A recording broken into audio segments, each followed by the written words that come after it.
how are you? Good, Kayla Potts. Okay, good one. Nice to meet you.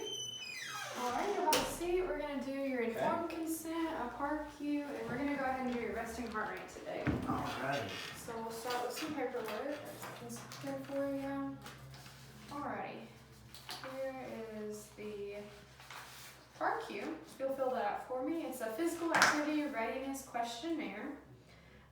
It is general health question. It has 7 general health questions that just give us an idea about the individual and if they need medical examinations to further up on their exercise. Okay.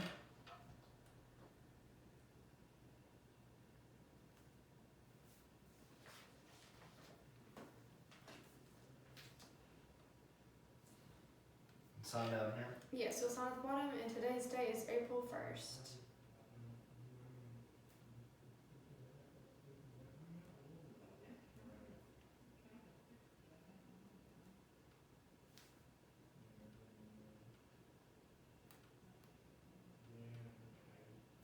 Okay. Alrighty, and then next is the informed consent, and we're going to go ahead and read this to you. Alright. Okay, so in order to assess cardiovascular function, body composition, and other physical fitness components, the undersigned hereby voluntarily consents to engage in one or more of the following tests: cardiovascular exercise test, body composition test, muscular fitness test, flexibility test, and balance test.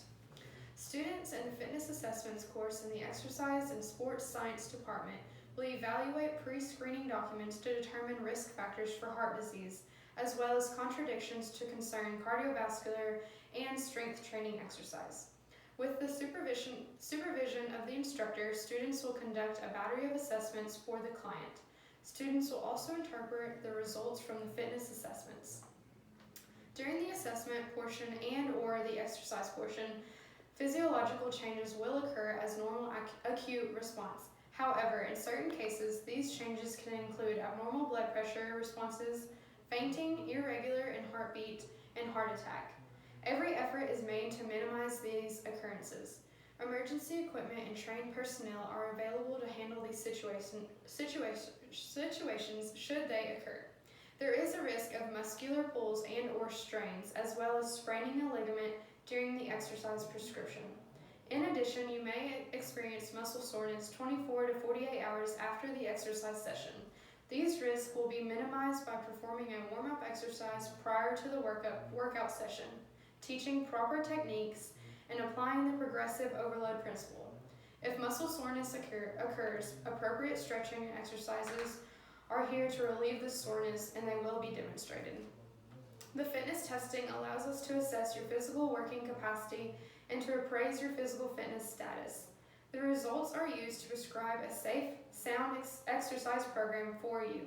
Records are kept strictly confidential unless you consent to release this information. Benefits for the students are immeasurable. They will be able to take the knowledge gained in the prerequisite course plus the knowledge gained during this course to apply the knowledge to you. Your feedback is vital to their growth. Questions about the procedures used in the fitness testing period are encouraged, as well as the prescription phase of this project.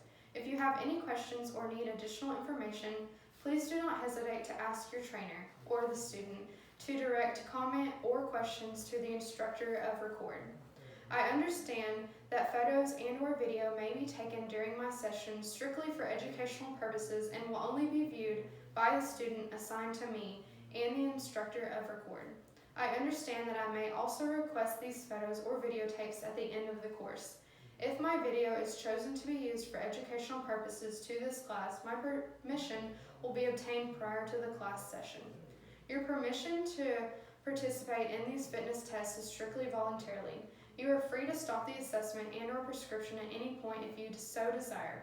For myself and all of my hearers, personal representatives, successors, and assigns of any other persons claiming by or through me, I do hereby waive, release, and all claims, demands, causes of actions, liabilities, cost of expenses against UCA, the Exercise and Sports Science Department, and the instructor of record and/or students enrolled in the class, which are associated with or arise out of or in any manner are related to my participation with the course during the spring 2020 semester. A photocopy of this document shall be deemed to be original. Before I signed this document, I was given the opportunity to read it. I have signed this document freely and voluntarily on the date set forth below. I certify that I am at least 18 years of age. I have read this form carefully and fully understand the procedures that will perform and the risk and discomforts that may be involved. Knowing the risk and having had the opportunity to ask questions, I consent to participate in the above described activities and release the students and the instructor to record from liability. Alrighty, and you can sign the bottom there and date it. Okay.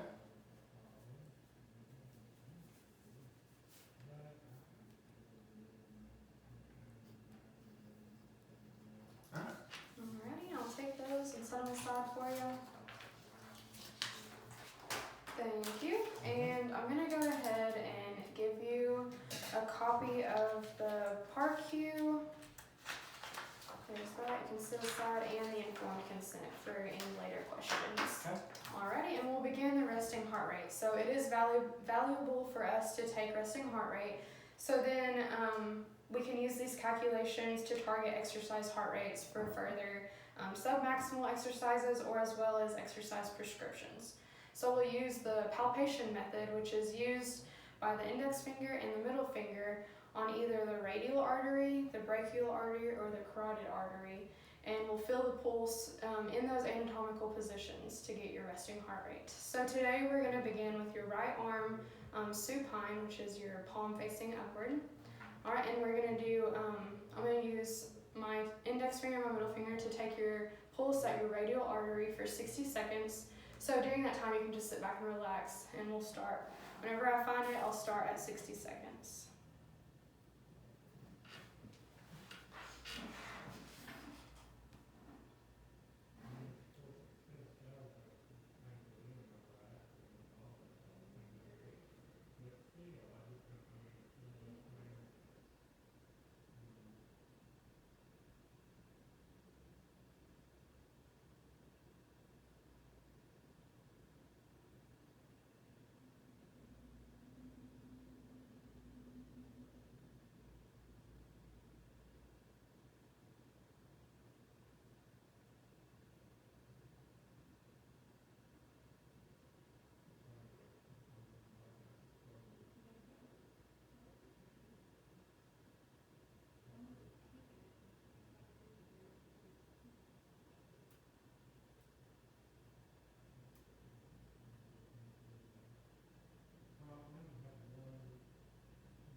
Alrighty, and I've got 76, so I'll take note of that. Alrighty, we'll go over the classifications of resting heart rate. So anything under 60 beats per minute is bradycardia, which is a slow heart rate, and then anything between 60 to 100 is a normal heart rate for any adult, and then anything above 100 beats per minute is tachycardia, which is a fast heart rate. So trainers or athletes, they may have a heart rate lower than 60, and that's completely normal because they're doing, endurance training every single day. So 76 beats per minute was in the normal range, and I appreciate you for helping us today. Thank you. Thank you.